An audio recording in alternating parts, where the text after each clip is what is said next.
seems that your journey has ended. Very sorry about that. It was always going to end this way, of course.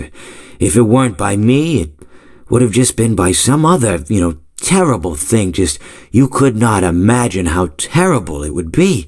Just, I get scared thinking about it. I'm glad it's not me. It reminds me of a time I was speaking to my good friend Orville. We were sitting on a park bench watching the pigeons. I was on the left, he was on the... Oh, wait, was I on the right or left? Anyways, it doesn't matter. We were sitting on there watching the pigeons. And I said to Orville, "Friend, those birds are frozen." And he kind of looked at me like I'd lost my mind.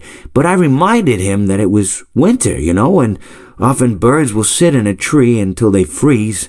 And then they sort of fall to the ground until the sun warms up and they can, move around again. So I said to Orville, "You might as well save those breadcrumbs until the birds thaw, because they can't very well enjoy them in the condition they're in." To which he asked what I meant, and asking what condition the crumbs should be in before he threw them to the birds, assuming that I meant the birds couldn't enjoy the breadcrumbs in the condition that the crumbs were in, when in fact I had meant the birds could not enjoy them in the condition that the birds were in, considering that the birds were frozen. So he took a moment and then threw his last handful onto the ground. I said to him, "Orville, why did you throw the breadcrumbs to the birds when I just told you they're frozen?" To which he responded, "The breadcrumbs are not frozen." Again, misunderstanding my words. I didn't mean to say that the breadcrumbs were frozen when I said I told you they're frozen. I'd been referring to the birds.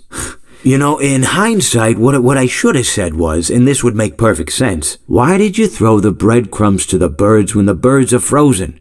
He misunderstood upon my correction, stating that he didn't know what else to do with the breadcrumbs, and that perhaps, when the birds thawed, they'd still be able to eat the crumbs. So I said to Orville, and this is what I said to him, I said, "Orville, the birds may be dead."